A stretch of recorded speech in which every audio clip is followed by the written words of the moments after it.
You ever notice how some people carry this invisible weight around? Like they're lugging a backpack full of bricks that nobody else can see?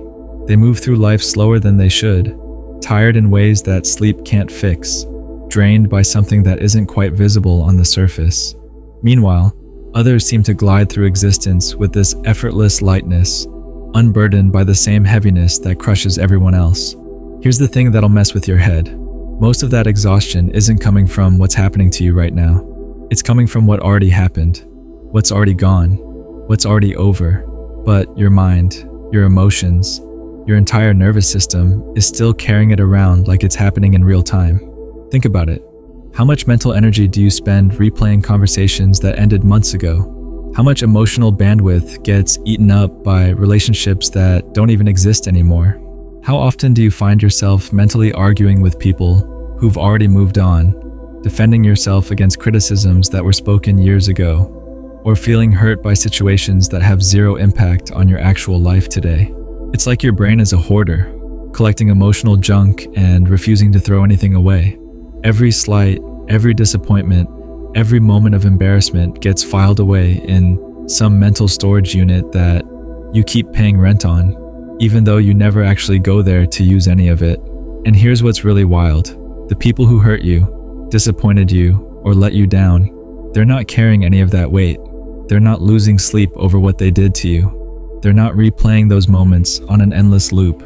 They've moved on, probably forgotten half of it, and they're living their lives completely free from the burden you're still carrying for them. So essentially, you're doing their emotional heavy lifting for them. You're maintaining a museum of pain that they don't even remember contributing to. You're keeping alive grudges that the other person doesn't even know exist. You're suffering on behalf of people who aren't suffering at all. Let's get specific about this because I want you to really see how this plays out. You know that person who betrayed your trust 3 years ago? The one who promised they'd be there for you and then just disappeared when things got tough? You still feel that sting when you think about it. Your body still tenses up when their name comes up in conversation. You still have imaginary conversations with them where you finally tell them how much they hurt you. But here's the reality check. They're not thinking about you. They're not carrying guilt about what they did. They've rationalized it, justified it, or simply forgotten it.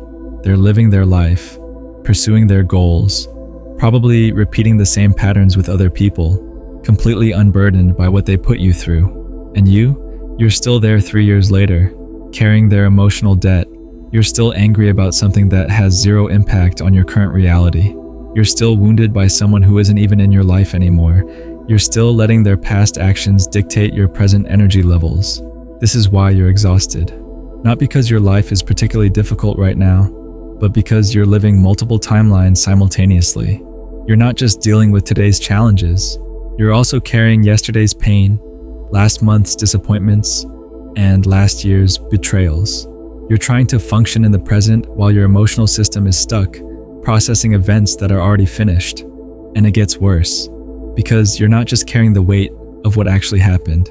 You're also carrying the weight of what you wish had happened, what you thought would happen, what you planned for that never came to fruition. You're mourning futures that never existed, relationships that never developed, opportunities that never materialized.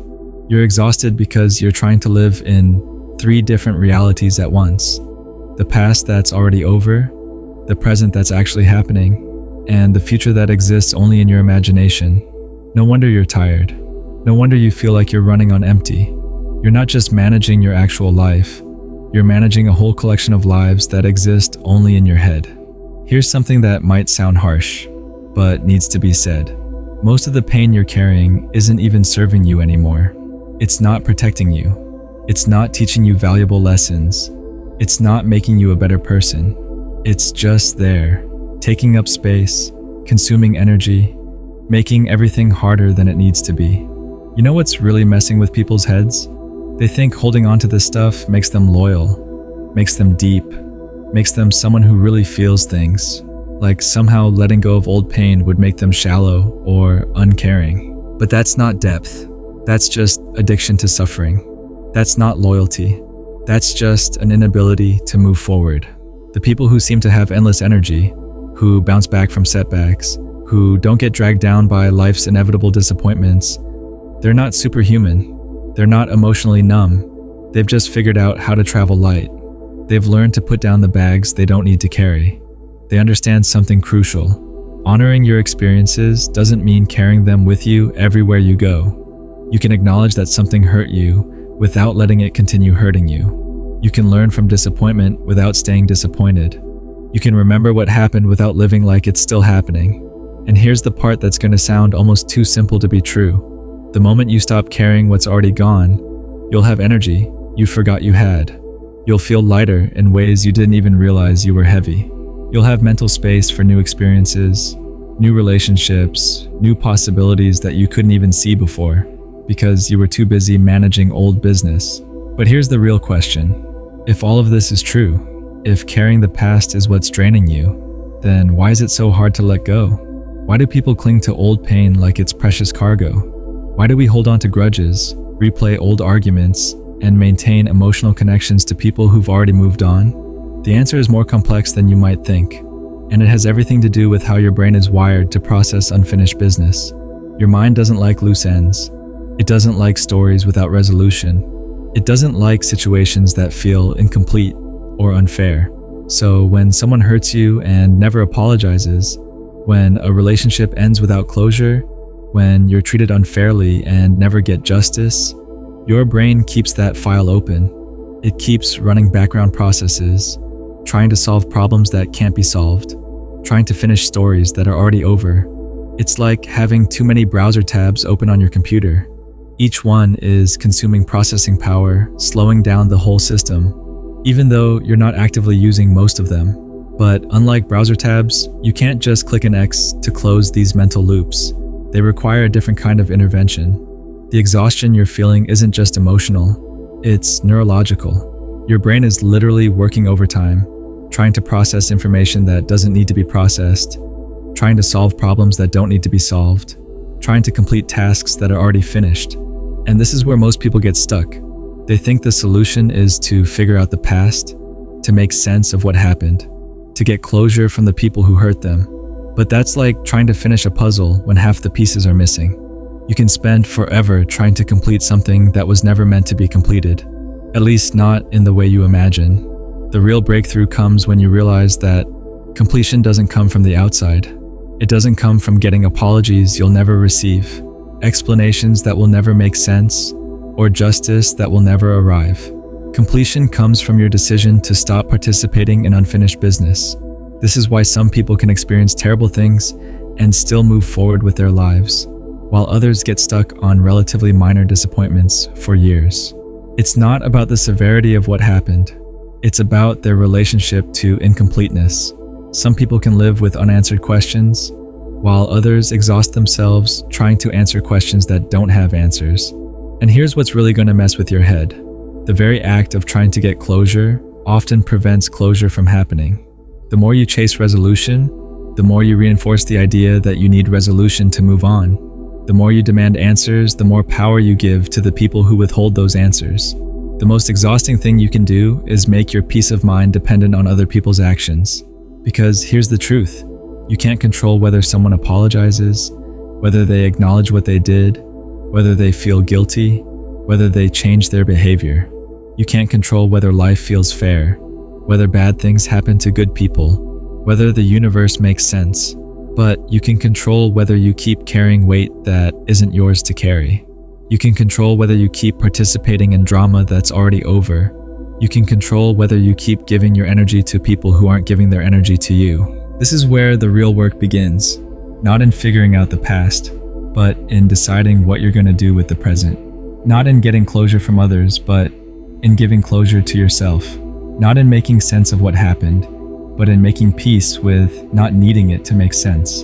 Because at the end of the day, the question isn't whether you were treated fairly, whether you got what you deserved, whether people lived up to your expectations.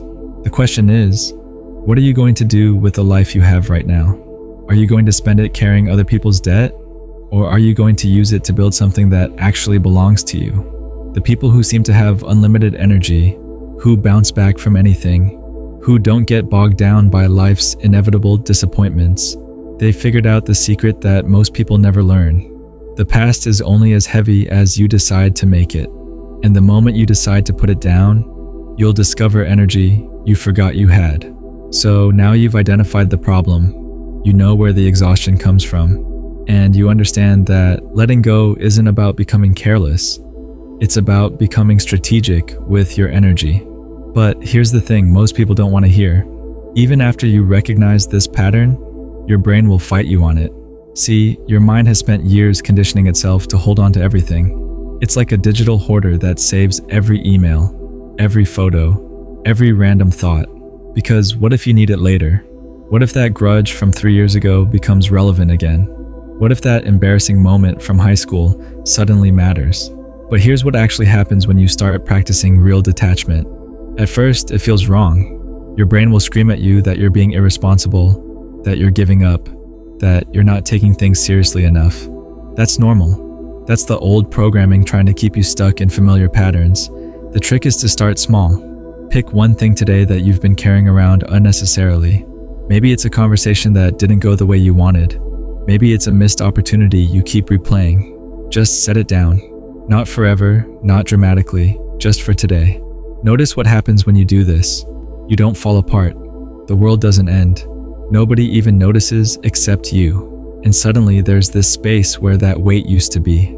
That's your energy returning to you. The people who seem to glide through life effortlessly, they figured out this secret years ago. They learned to distinguish between what deserves their mental real estate and what doesn't. They developed the ability to engage fully with what matters, while letting everything else pass through them like water. And once you start living this way, you'll wonder how you ever functioned before.